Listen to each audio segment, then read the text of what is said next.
सुप्रभात बच्चों, मैं आपका हिंदी विषय अध्यापक अर्जुन तोंदवाल अपने YouTube चैनल में आपका हार्दिक स्वागत करता हूं, अभिनंदन करता हूं। आज हम बात करने वाले हैं कक्षा 10 की पुस्तक CBSE पाठ्यक्रम और हमारे यहां पर है 14वां पाठ मनु भंडारी जी का एक कहानी ये भी। ये कहानी एक कहानी ये भी नाम से ये न सोचे कि ये एक कहानी है। एक कहानी ये भी मनु भंडारी की रचना है और ये एक आत्मकथ्य है। इसमें मनु भंडारी जी ने अपने जीवन व व्यक्तित्व को प्रभावित करने वाले व्यक्ति और घटनाओं के बारे में यहाँ पर बताया है कि लेखिका के जो जीवन में ऐसी कौन सी घटनाएं थी जिसने लेखिका को प्रभावित किया, ऐसे कौन से व्यक्तित्व थे जिनकी वजह से लेखिका ने कुछ सीखा।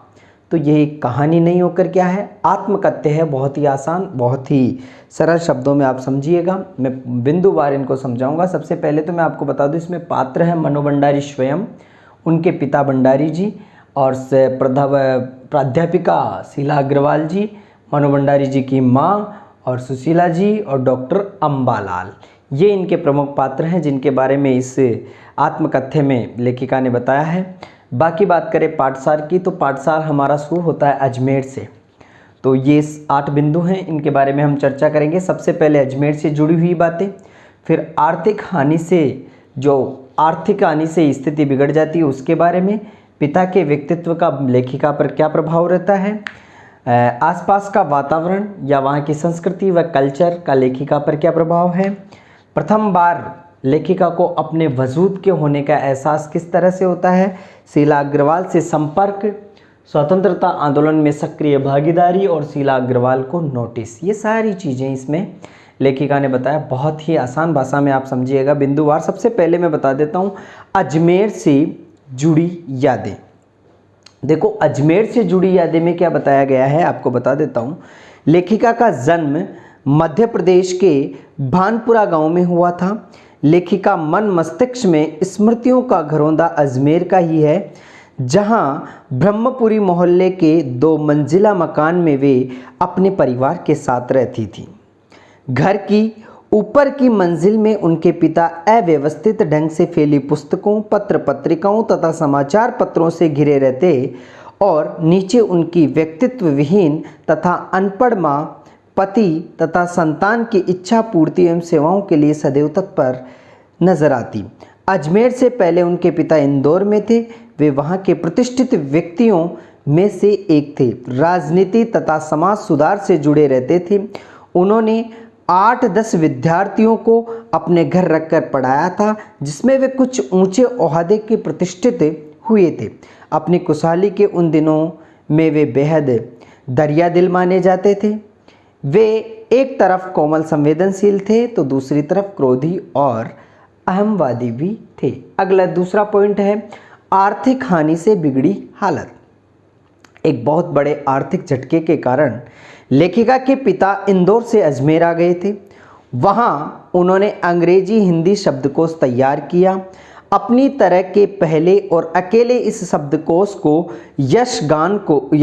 यशमान तो बहुत प्राप्त हुआ, किंतु अर्थ नहीं प्राप्त हुआ। आर्थिक तंगी ने उनके व्यक्तित्व के सारे सकारात्मक पहलू निचोड़ दिए थे। वे अहमवादी थे, इसलिए अपने बच्चों से भी आर्थिक परेशानियां नहीं बांटते थे। नवाबी आदतें, अधूरी महत्वाकांक्षाएं, प्रतिष्ठित होने के लिए हाशिए पर आ जाना उनसे सहन नहीं होता था। यही झटपटाहट क्रोध बनकर सदैव ही माँ को डराती रहती। अपनों से विश्वासघात जैसी चोटें खाकर लेखिका के पिता अपने शक की चपेट में ही अपने संतान को भी ले लेते थे। पिता का कौन सा व्यक्तित्व था जिसकी वजह से लेखिका को प्रभावित होना पड़ा या लेखिका पर प्रभाव पड़ा? देखो लेखिका पितृगाथा के माध्यम से ये जानना चाहती है कि पिता के व्यक्तित्व की कौन कौन सी खूबियां या कमियां लेखिका के व्यक्तित्व को प्रभावित करती हैं। लेखिका बचपन में दुबली और मरियल सी थी। उनका रंग काला था। उनकी बड़ी बहन सुशीला खूब गोरी थी, स्वयं तथा बहुत ही स्वस्थ और हंसमुख भी थी।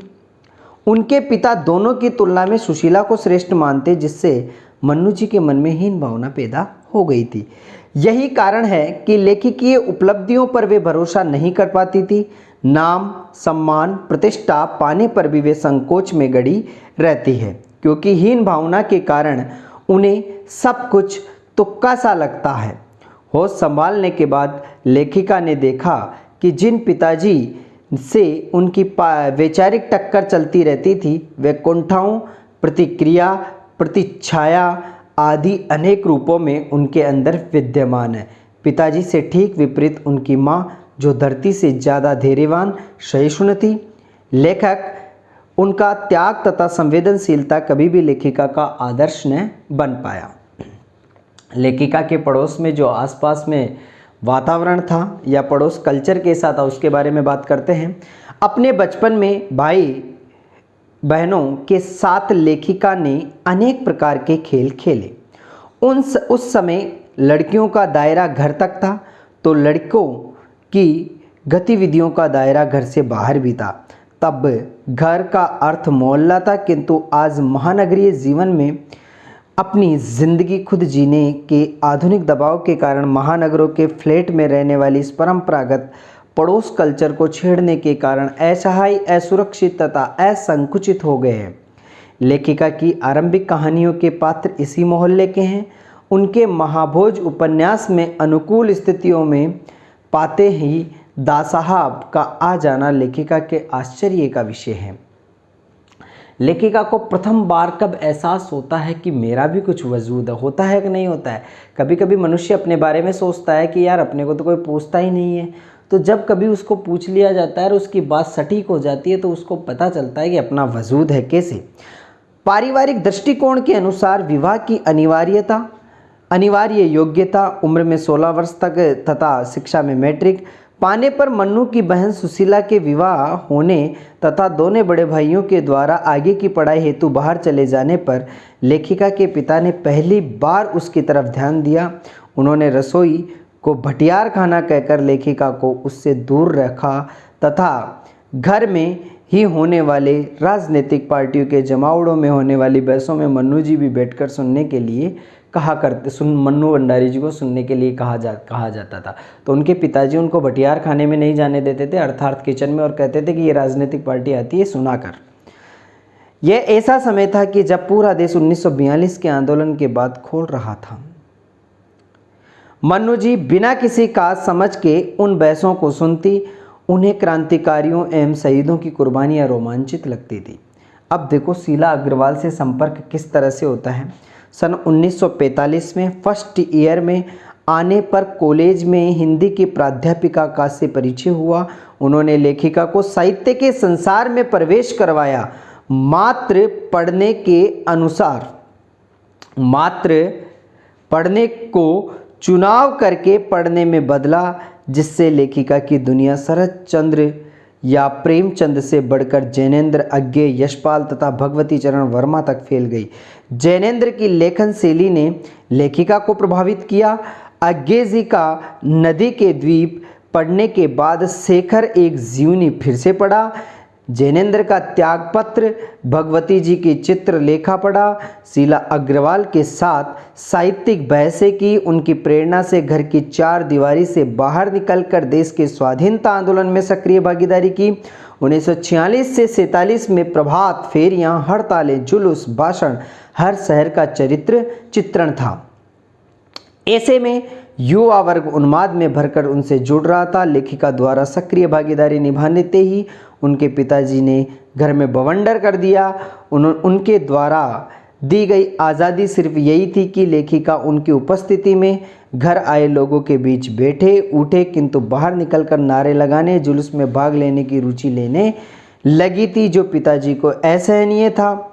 तब से उनके साथ टक्कर होने का सिलसिला शुरू हुआ, जो राजेंद्र यादव से विवाह तक चलता रहा। तो मनु भंडारी जी के जो पति हैं उनका नाम है राजेंद्र यादव। आगे की बात करते हैं। स्वतंत्रता आंदोलन में सक्रिय भागीदारी बहुत ही शानदार है, इस चीज़ को ध्यान से सुने। लेखिका के पिता के जीवन की धुरी था यह सिद्धांत, व्यक्ति को कुछ विशिष्ट बनकर जीना चाहिए। इसी कारण लेखिका एक बार उनके क्रोध से बच गई। कॉलेज के प्रिंसिपल ने उनकी गतिविधियों से तंग आकर उनके विरुद्ध अनुशासनात्मक कार्य करने का विचार किया। वे लेखिका के पिताजी को कॉलेज बुलाया। पत्र पढ़ते ही वे लेखिका कर आग बबूला हो उठे। प्रिंसिपल ऑफिस में जाना उन्हें अपमानजनक लग रहा था। पता नहीं क्या क्या सुनना पड़ेगा।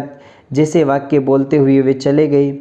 उन्हें उनके लौटने पर जो कहर बरपेगा, उनके बसने पर लेखिका पड़ोसी मित्र के यहाँ चली गई और माँ से कह दिया कि लौटने पर जब गुबार निकल जाए तो बुलाने आ जाना। पर माँ ने आकर बताया कि वह तो खुश हैं, तो लेखिका को विश्वास न हुआ। लौटने पर उसने पाया कि पिताजी प्रसन्न थे। उन्होंने कहा, सारे कॉलेज की लड़कियां मन्नू जी के इशारे पर कक्षाएं छोड़कर बाहर आती है और नारे लगाने लगती है। तुम 3 लड़कियों के कारण कॉलेज चलना मुश्किल हो जाता है। प्रिंसिपल का आग्रह है कि मैं तुम्हें घर बिठा लूं, किंतु मैंने कह दिया है कि ये तो पूरे देश की पुकार है, इस पर रोक नहीं लगाई जा सकती। पिताजी गदगद स्वर में यह सुनाते रहे और लेखिका अवाक थी, बिल्कुल चुपचाप। ऐसी ही दूसरी घटना आज़ाद हिंद फौज के मुकदमे के सिलसिले में हुई। सभी स्कूल कॉलेज के लिए हड़ताल का आह्वान था। जो नहीं कर रहे थे, छात्रों का दल जाकर हड़तालें करवा रहा था। शाम को अजमेर का पूरा विद्यार्थी वर्ग चौपड़ पर इकट्ठा हुआ। भाषणबाजी हुई। इसी बीच पिताजी के दकिया सुनी मित्र ने घर आकर उसकी लू उतारी। मन्नू जी की हड़तालें करवाने की निंदा की। पिताजी से यहाँ तक कह दिया कि आपको मान इज्जत आबरू का ख्याल भी है या नहीं है। उनके जाने के बाद पिताजी सारे दिन क्रोध से भरे रहे, इस सत्य से बेखबर। लेखिका रात होने पर लौटी तो पिताजी बेहद अंतरंग मित्र अजमेर के प्रतिष्ठित डॉक्टर अंबालाल जी ने गर्म जोशी में मन्नू जी का स्वागत किया करते हुए उसकी प्रशंसा के पुल बांध दिए। मैं तो चौपड़ पर तुम्हारा भाषण सुनते ही सीधा भंडारी जी को बधाई देने चलाया। जिसे कथन को सुनकर पिताजी के चेहरे पर असंतोष पूर्वक गर्व में बदलने लगा। लेखिका सोचती है उस उम्र में भाषण रहा होगा जितनी इसकी प्रशंसा की गई है। अब देखो शीला अग्रवाल जी को नोटिस किस तरह से दिया जाता है। सन 1947 के मई महीने में शीला अग्रवाल को कॉलेज का अनुशासन भंग करने तथा लड़कियों को भड़काने के आरोप में नोटिस थमाया गया। इस बात को लेकर मचले वाले बवाल से बचने के लिए जुलाई में 3rd ईयर की क्लासेस बंद करके लेखिका तथा उनकी 2 मित्रों का प्रवेश निषिद्ध कर दिया। उन्होंने बाहर रहकर ही इतना शोर मचाया है कि अगस्त में 3rd ईयर खोलना पड़ा। परंतु सामने खड़ी बहुत बड़ी खुशी के समक्ष ये खुशी फीकी पड़ गई। वह बहुत बड़ी खुशी थी 15 अगस्त 1947 की आज़ादी, शताब्दी की सबसे बड़ी उपलब्धि अर्थात देश की आज़ादी। ये कुछ पात्र थे और ये आत्मकथ्य लेखिका मनु भंडारी जी का स्वयं का है। आप सभी को समझ में आया होगा। धन्यवाद।